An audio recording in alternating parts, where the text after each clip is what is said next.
Hello friends, তো আগের ভিডিওতে তোমরা দেখেছো যে আমরা মায়াপুর গেছিলাম। তো ওখান থেকে কালকে রাত্রেই ফিরে এসেছি, আর অনেকটা রাত হয়ে গেছিল বলে আর আমরা ভিডিও করিনি কো। অনেক টায়ার্ড হয়ে পড়েছিলাম, তো প্রায় 10:30 বেজে গেছিল বাড়ি ফিরতে। তো তারপরে টায়ার্ড হয়ে গেছিলাম বলে আর কোনো ভিডিও শুট করিনি। তো তোমাদের সাথে আজকে শেয়ার করব হচ্ছে যে আমি ওখান থেকে কি কি নিয়ে এসেছি। তো দেখো, এখানেতে কিন্তু আমি 3টে ব্যাগ নিয়ে বসে পড়েছি। আর তো প্রথম ব্যাগটা যেটা হচ্ছে, সেখানেতে আমরা পুজো চড়িয়েছিলাম।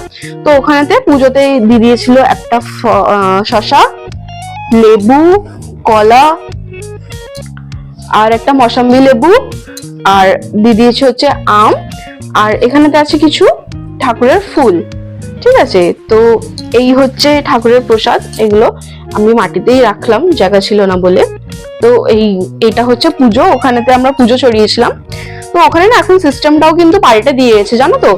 তো মানে এখন তো বাতি সিঙ্গেলেতে দেবে না, তো পুজো দিতে হবে, তাহলেই হবে। আর আমরা নিয়ে নিয়েছিলাম কিছু মিষ্টি এখানে তার সাথে। তো মিষ্টিগুলো একটু প্যাকেটেতে ছিল, সেটা কেমন একটা হয়ে গেছে। তো এখানে তো অনেক রকমেরই মিষ্টি আমরা মিক্স করে নিয়ে নিয়েছিলাম। যেমন একটু কাছে এনে দেখাও, যেটা হচ্ছে নারকেলের বরফি আছে, আটার বরফি আছে, আর লাড্ডু আছে।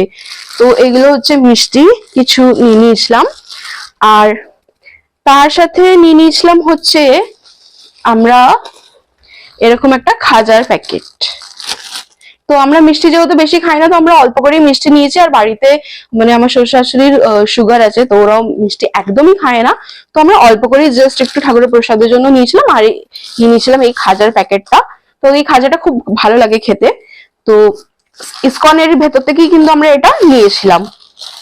বাইরেও পাওয়া যাচ্ছে, কিন্তু বাইরে থেকে আমরা নিইনি, কেন কি একটু আনহাইজিন হয়ে যাচ্ছিল ওখানেতে। তো আমরা বাইরে থেকে কিছু নিইনি, আর জাস্ট এইগুলোই নিয়েছি। আর ইসকনের ভেতরেতেই ওখানেতে যে গৌশালা, যে দোকানগুলো রাখা আছে, গৌশালা স্টল নাকি এরকম কিছু একটা লেখা আছে। তো ওখান থেকেই কিন্তু আমরা এগুলো নিয়েছি। আর মিষ্টিটা হচ্ছে ইসকন থেকেই নিয়েছিলাম পুজোর সাথে। আর নিয়ে নিয়েছিলাম হচ্ছে এরকম একটা চন্দন পাউডার। একটু কাছে এনে দেখাও, আমি এখনো খুলিনি এই বক্সটা।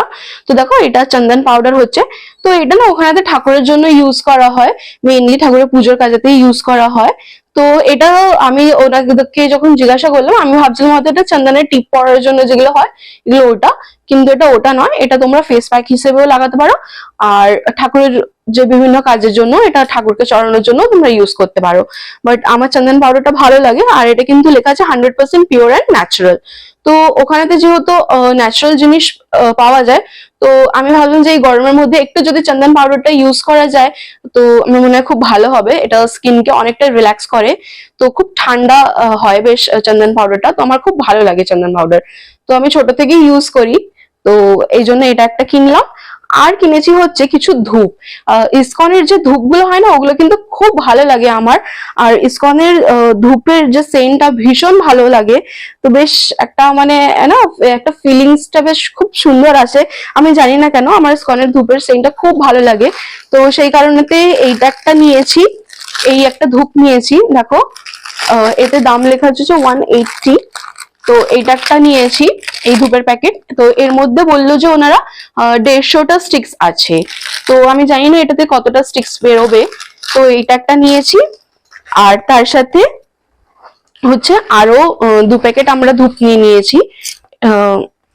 একটা হচ্ছে এইটা কস্তুরি চন্দন। তো দেখো, এইটা একটা নিয়েছি কস্তুরি চন্দন। এটারও ফ্রেগ্রেন্সটা কিন্তু খুব সুন্দর আমাদের লাগলো, তো তাই নিয়েছি। আর একটা হচ্ছে দ্য সাংনাম, এই যে এইটাও একটা নিয়ে নিয়েছি। এটাও কিন্তু খুব ভালো সেন্টটা পাচ্ছিলাম, তো সেই কারণে এইটা। আর এইটা কস্তুরিটা তো খুবই সুন্দর, আমি এর আগেও ইউজ করেছি। আর এইটা, তো এই 3 রকম ধূপ আমরা কিনে নিয়েছি।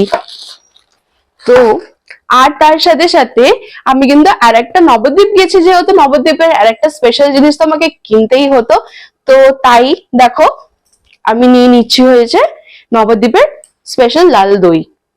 ঠিক আছে, তো এই দইটাও আমি কিন্তু ওখান থেকে নিয়ে এসেছি, নবদ্বীপ থেকে। ওখানেতে না অনেক রকমেরই দোকান আছে, জানো তো। আর এই দইটা না এখনো খাওয়া হয়নি। তো এটা এরকমই ছিল, আর এরকমই আমি নিয়ে এসেছি। তো অ্যাজ ইট ইজ না, আমি ফ্রিজেতে তুলে রেখে দিয়েছিলাম। তো এটা ওরা আমাকে বললো যে যখন খাবো তো তার আগে ফ্রিজে রেখে দিয়ে খেতে। তো বাট আমি কালকে আসার পর থেকে কিন্তু ফ্রিজেই রেখে দিয়েছিলাম। তো আমি জানি না এটা কেমন হবে খেতে, তো খেয়ে একবার টেস্ট করে তোমাদেরকে অবশ্যই আমি জানাবো যে রিভিউটা কেমন হলো। আর তো এই ছিল আমার মায়াপুরেতে শপিং। বেশি কিছু আমি কেনাকাটি কিন্তু করিনি, তো অল্পই কেনাকাটি আমরা করেছিলাম। আর জাস্ট আমরা ঘুরেছি ফিরেছি আর ওখানটা এনজয় করেছি। যেহেতু কৃষ্ণের কাছে যাওয়া আমার, তাই আমি কৃষ্ণকেই দেখতে গিয়েছিলাম ওখানে, আর ঠাকুরের সাথেই আমি টাইম স্পেন্ড বেশি করেছি। তো চলো, কেমন লাগলো এই ভিডিওটা অবশ্যই কিন্তু জানিও। তো সবাই পাশে থেকো আর দেখতে থেকো আমার ভিডিওস, আর কেমন লাগলো অবশ্যই কিন্তু আমাকে জানাতে ভুলো না কমেন্টসেতে। তো চলো, আজকের মতন এখানেই, টাটা বাই বাই, সবাই খুব ভালো থেকো।